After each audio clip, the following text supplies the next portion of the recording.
Hey everyone, Tim Schofield here, and Samsung's Unpacked event just finished. I almost forgot the feeling you get, that energy, the excitement when you have an in-person launch event. I really did miss it, so it's great to be back in person. Anyway, Samsung announced their new S23 lineup, and I have the Galaxy S23 Ultra right here. Official packaging, official box. Now I did just post a video on the S23 and S23 Plus. I can link to that down below if you're interested. But in this video, of course, unboxing the top tier device, the S23 Ultra. I also will be posting a review on this phone very soon, so be sure to subscribe. A lot more content coming soon on this channel with all of these Samsung devices. And quick note, I will post links if you're interested in pre-ordering or buying these devices at all. And if you click through that link, you'll get an extra $50 credit. They sent that over, so I wanted to point that out. But anyways, let's get into the unboxing of the Galaxy S23 Ultra. And here is the redesigned box for the Galaxy S23 Ultra. It's paper, it is 100% recycled as well. This is the cream color, however you have 4 total colors to choose from. They all look really good. You can't go wrong with any of them. I got a chance to see all of them. Opening the box, looks like we got the Phantom Black. No, I'm just kidding. This isn't actually the phone. There's a cover over it, but let's see what we get inside. Taking this out, you get your SIM ejection tool, your standard booklets, and a charging cable. No charging brick inside, a USB Type-C to Type-C charging brick. This phone does charge at 45 watts. Very minimal packaging, love to see it, not a lot of waste. They're really putting an emphasis on sustainability. In fact, with the S23 lineup, it's made out of the most recycled materials out of any other previous Samsung device. So I really do like to see that Samsung's committed to that. And here we go, this is it. On to what you came to see, the big reveal. There it is, the Galaxy S23 Ultra.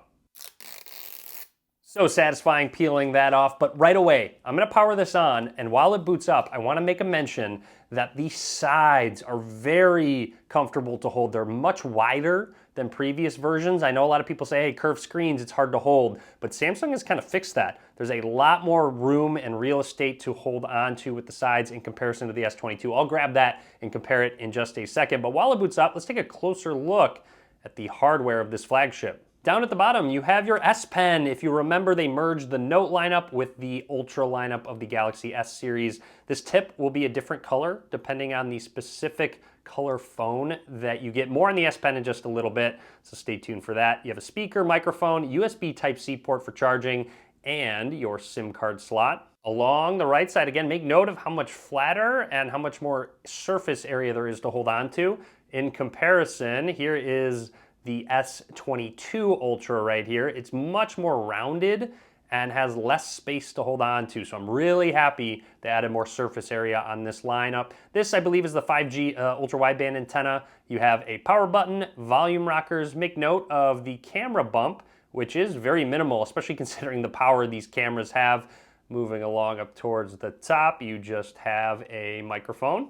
And along the left side, absolutely nothing. And here's a look at that cream color. It says Samsung right here. And moving along up towards the top there is our camera system. A close look at that crazy camera system. I'm so excited to test out some of the shots on this phone. First of all, the wide camera. The main lens is 200 megapixels, pretty crazy. On top of that, you get a 12 megapixel ultra wide angle lens and 2 10 megapixel telephoto lenses. And you can, again, as always, zoom in a crazy amount up to 100x on these phones, but you can also zoom in 10 times optically. So that's not digital zoom, up to 10 times optically. Worth noting, a lot of new features I'll talk about in just a second, and new sensors to all of these lenses.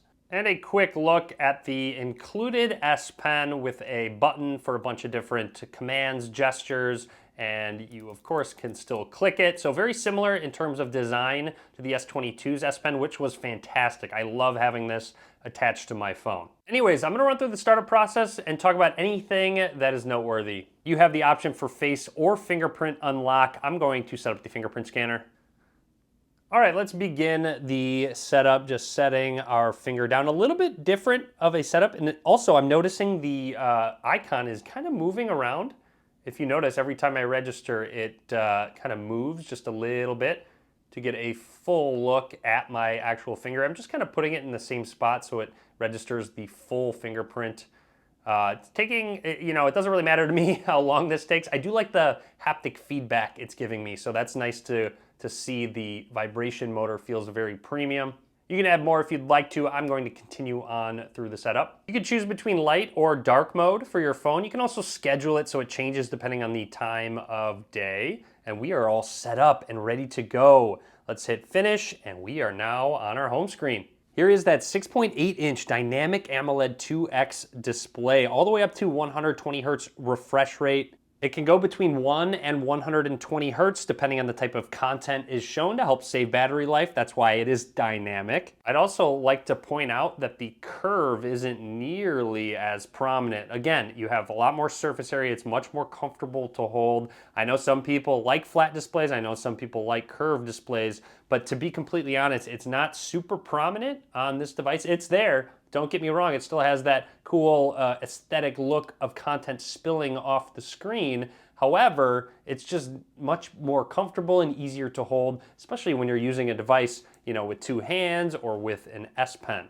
Also, would like to jump into settings, go into display, and want to point out right out of the box, the screen resolution is set to 1080p. However, this is a 1440p display. So if you want to take full advantage of that resolution, make sure you go in and change it. This will use more battery life, so keep that in mind. I'm going to apply that so we take advantage of 1440p. And then also scrolling down, oh, did I miss it? Actually, there it is, motion smoothness. It's set to adaptive out of the box, so it will take advantage of that 120 hertz, or you can bump it down to standard at 60 hertz, which will look a little choppier, but it will save you some battery life.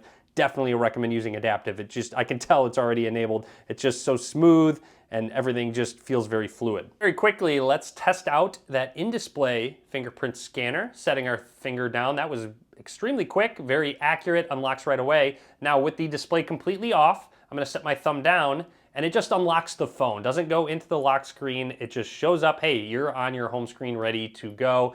However, it'll take a little bit of time getting used to that specific position, but really nice to see how fast and accurate this fingerprint scanner is. Quick side note, I really do like this cream color. Looks really good on this phone. Let's check out the cameras on this phone. Here's a look at my awesome hotel room, snapping some quick pictures. Seems to be very quick and snappy. You can switch to that ultra wide angle lens. Again, you can zoom in 3 times optical or 10 times optically. These are all optical zooms, so I love to see that. But if you really wanted to, you can zoom in 100 times. This is a bad example, but it's trying to even get texture on that somehow.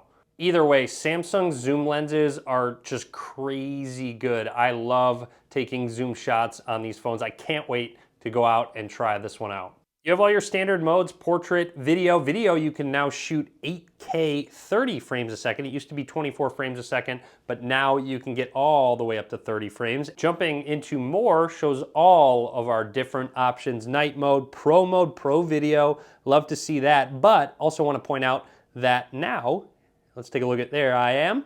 You can switch to pro mode while in the selfie camera.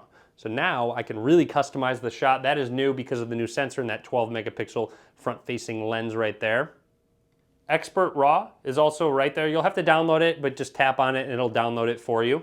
Anyways, I'm gonna go around San Francisco and actually get some good pictures, test this out. I'll post them over on my Instagram. I'll link to that down below. And of course, what makes this phone so unique, it has a built-in pen. So cool, so useful. I love being able to write notes, do various things, live message, translate, smart select, screen write. There's a ton of different options with this S Pen. You can add more if you want specific shortcuts or you want to use it in different ways.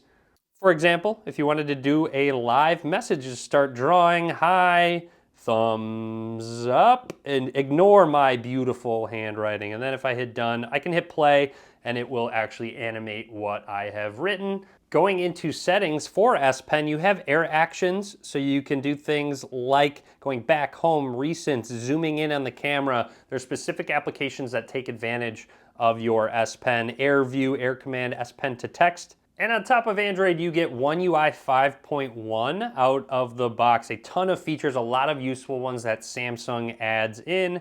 We can even go into advanced features where you have motions and gestures, various ones you can use, game launcher, video brightness. This phone will get crazy bright, by the way. You'll have no issue in direct sunlight seeing the screen. And in terms of some specs, you have a 5,000 milliamp hour battery. You have the latest Snapdragon 8 Gen 2 processor inside. However, it's tuned for Galaxy, so it's at a little bit of a higher clock speed. So you should be able to take full advantage of all of that power while doing your gaming, multitasking. But overall, I have to say, I am thoroughly impressed with this device. Samsung just makes the most premium phones. I am really excited to test out this camera system. So keep an eye on my Instagram. I'll post some photos I take with these camera lenses and more videos coming from me soon. So be sure to click that subscribe button. Be sure to give this video a thumbs up as well. A lot more coming from me. Stay tuned. And as always, thanks for watching.